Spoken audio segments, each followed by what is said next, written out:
અને ભગવત પ્રાપ્તિ એટલે જો હાથ પગવાળા ચતુર્ભુજ અવયવવાળા ભગવાનને જે ન માનતા હોય તો ઉપનિષદોનો બ્રહ્મ તદે જતી તન નહીં જતી તદ દૂરે તદવંતિકે ઉપનિષદો જેને કહે છે એવો પરબ્રહ્મ નિરવયવ નિર્વિશેષ, આ બધા શબ્દો તમને ભારે લાગશે. તમે ઘી ખાધું જ નથી, તકલીફ એ છે તમને ઘીની વાસ પણ નથી સહન થતી. અને એના કરતા તકલીફ વધારે કે ડોક્ટરો ના પાડે છે. જ્યારે આપણા વડીલોએ ઘીને અમૃત કહ્યું, ઘી અમૃત છે. કયું ઘી? ગાયનું ઘી. કઈ ગાય? જર્સી નહીં. વેદ લક્ષણા દેશી ભારતની પરંપરાની એ નસ્લની જે ગાય છે એ ગાય અમારી પાસે સાંદીપનીમાં 300 કરતા વધારે ગીર નસ્લની પ્યોર ગીર એ ગાયો છે. અને અમારા છોકરાઓ એ ગાયોનું શુદ્ધ દૂધ પીવે છે અને વેદ ભણે છે. આજે દૂધ ભેળસેળિયા થઈ ગયા, પણ તમારે અહીંયા ઇંગ્લેન્ડમાં એ સારું છે, ખાવા પીવાની ચીજો બધી એકદમ ભેળસેળ નહીં ને. અહીંયા ચોખ્ખું ને, એટલું સારું. હું ફ્રૂટ ખાઉં છું તો એ કેવા આમ ગમે આપણને, રસીલા છે. અહીંયા દૂધ પીએ, ભલે ઓલી ગાયનું દૂધ નથી મળતું, A1 મિલ્ક છે અહીંયા, A2 નથી. હા, ટાઈપ A1, ટાઈપ A2 એ મિલ્ક છે ને, એ વધારે સારું તમારા આરોગ્ય માટે. તો આપણે ત્યાં 100 કરતાં વધારે 300 કરતાં વધારે ગાયો, 300 ઋષિકુમારો, 300 કરતાં વધારે ગાયો ને વાછડા, એટલે એક ઋષિકુમાર દીઠ એક ગાય છે. અને શુદ્ધ દૂધ, એનું શુદ્ધ ઘી, એનાથી ભગવાન શ્રી હરિનો ભોગ બને છે. એ શુદ્ધ ઘી એ અમારા હવનમાં અને વૈશ્વદેવમાં વપરાય છે. આ ઘી અમૃત છે. આપણે ત્યાં ભગવાનની પૂજામાં પણ આપણે પંચામૃત વાપરીએ છીએ. એ 5 અમૃત એટલે કયા? દૂધ, દહીં, ઘી, સાકર અને મધ. આ 5ને ભેગા કરો, એની માત્રા અલગ અલગ હોય પાછી, એની એક પદ્ધતિ છે. જેટલા ચોખા હોય એટલું મીઠું હોય.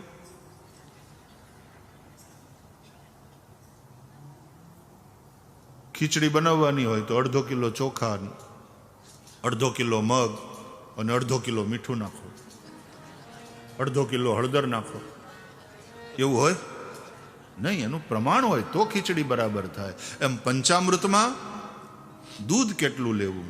દૂધ કરતાં ઓછું દહીં, એના કરતાં ઓછું ઘી, એના કરતાં ઓછું મધ, એના કરતાં ઓછી સાકર. આ રીતે એનું પ્રમાણ નક્કી થયેલું. અને એ રીતે તમે પંચામૃત બનાવો, બહુ મીઠું લાગે, પીવા જેવું. તમને ભાવે તો પીવાય.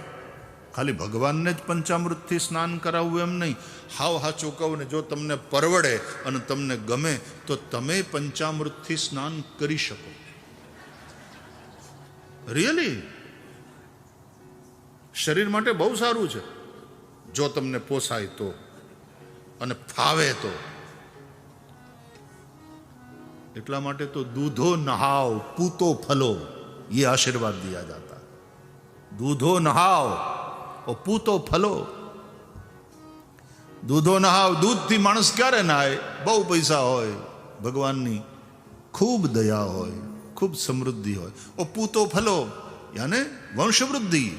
તમારે ત્યાં દીકરા હોય, એને ત્યાં દીકરા હોય, અને આ રીતે જેમ ઝાડવાને ફળ લાગે ને, એમ તમારા વંશને એને ફળ લાગતા જાય. દૂધો નહાવ પૂતો ફલો.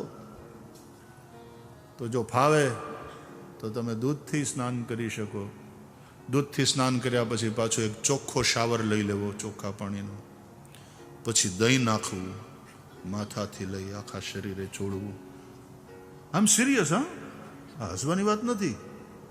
આ તમે કલ્પના વહી ગઈ છે. ભગવાનને જેનાથી નવડાવી એનાથી આપણે પણ નાહી શકીએ. અને દહીં તમે માથામાં નાખો, વાળમાં ખોડો થાય તો કહેજો. ડેન્ડ્રફ વયો જાય. એટલે પછી દહીંથી નાય અને પાછા શુદ્ધ પાણીથી દધિ સ્નાનમ સમર્પયામી, દધિ સ્નાનાંતે શુદ્ધોદક સ્નાનમ સમર્પયામી. અને એ થઈ જાય પછી પાછા ઘીથી નાવ.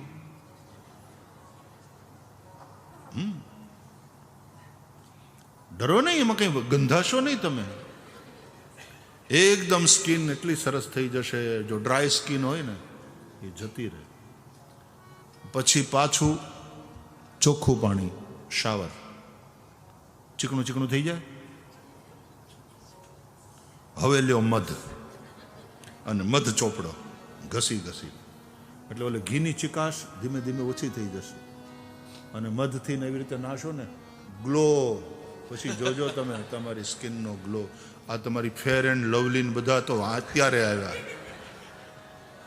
અહીંયા મળે છે એવું નથી. અમારા ઇન્ડિયામાં તો બહેનો બહુ એની વાત. અને એ પછી જે થોડી ઘણી ચિકાશ રહી હોય ને, તો પછી સાકર ઘસો, બધી ચિકાશ નીકળી જશે, ચામડીના છિદ્રો બધા ખુલી જશે. અને પછી પાછા બરાબર શાવર બાથ લ્યો. એને કહેવાય અભિષેક સ્નાન. પંચામૃત સ્નાન પૃથક પૃથક મંત્રથી થાય. પછી એક તંત્રેણ પંચામૃત સ્નાનમ, પાંચેય અમૃતને ભેગા કરી અને એક સાથે એનાથી સ્નાન કરવાનું. એક તંત્રેણ પંચામૃત સ્નાનમ સમર્પયામિ, પંચામૃત સ્નાનાંતે શુદ્ધોદક સ્નાનમ સમર્પયામિ. અને પછી ગંધોદક. તમે ભગવાનની પૂજા જોઈ છે ને, ષોડશોપચારથી અમારા ભૂદેવો કરાવે. ગંધોદક એટલે એમાં ચંદન ઇત્યાદિનું પાણી, એનાથી નાવાનું. ઉદ્વર્તન સ્નાનમ સમર્પયામિ, અત્તરવાળું પાણી, એનાથી સ્નાન કરવાનું.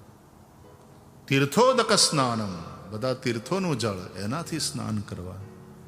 અને એ બધી વિધિ થઈ જાય એ પછી ભગવાનનો અભિષેક થાય. અભિષેક એટલે બરાબર હરખી રીતે નિરાતે શાવર બાથ ભગવાનના ઉપર અભિષેક કરવાનો. ગણેશજી હોય તો ગણપતિ અથર્વશીર્ષનો પાઠ અમારા ભૂદેવો કરે.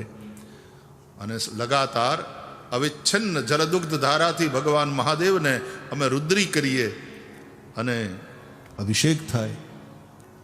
ભગવાન વિષ્ણુ શાલિગ્રામ ભગવાનને અભિષેક થતો હોય તો પુરુષ સૂક્તનો પાઠ થાય. દેવી માં ભગવતી એનો અભિષેક કરતા હોઈએ તો શ્રી સૂક્તનો પાઠ થાય, અથવા દેવી અથર્વશીર્ષથી અભિષેક થઈ શકે. અને અભિષેક સ્નાન થઈ જાય પછી શુદ્ધવાલ સર્વશુદ્ધવાલો મણિવાલસ્ત આશ્વિના શેત શેતાક્ષો ઋણસ્તે રુદ્રાય પશુપતે, એમ કરી અને એ મંત્રથી શુદ્ધોદક સ્નાન ભગવાનને કરાવી અને પછી શુદ્ધ વસ્ત્રેણ પ્રમૃજ્ય, શુદ્ધ વસ્ત્રથી લૂછી ભગવાનના શ્રીઅંગને અને પછી વસ્ત્ર ધરાવવાના. વસ્ત્રમ સમર્પયામિ, ઉપવસ્ત્રમ સમર્પયામિ, યજ્ઞોપવિતમ સમર્પયામિ. ચંદન કરવાનું, અક્ષત, પુષ્પ, પુષ્પમાળા, તુલસી અને અહિરિવ ભોગૈ પ્રજેતિ બાહુંજાયા હેતિંબરી બાધમાનઃ હસ્તગ્નો વિશ્વ.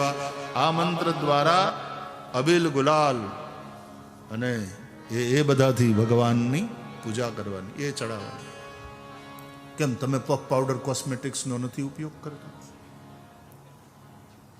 આ બધાથી શીખ્યા છીએ. અને એકદમ ભગવાન તૈયાર થઈ જાય, સુંદર શ્રૃંગાર કર્યા હોય ઠાકોરજીના, એ પછી ધૂપમ આઘ્રાપયામી દીપકમ દર્શયામી. ક્યા વાત! દીવો કરવાનો અને ધૂપ, અગરબત્તી. અહીંયા દીવો પ્રગટ કરીને મૂક્યો હોય, અહીંયા અગરબત્તી હોય, કેવું પવિત્ર વાતાવરણ થઈ જાય. અને એ પછી નૈવેદ્ય, પછી ભગવાનને નૈવેદ્ય ધરવાનું. નૈવેદ્ય ધરી અને જલથી સંપ્રોક્ષિત કરી તન મધ્યે તુલસીદલમ પ્રક્ષિપ્ય, એમાં તુલસીદલ પધરાવી અને પછી ગ્રાસ મુદ્રામ પ્રદર્શ્ય. ગ્રાસ એટલે કોળિયો. ગ્રાસ મુદ્રા કરી અને પછી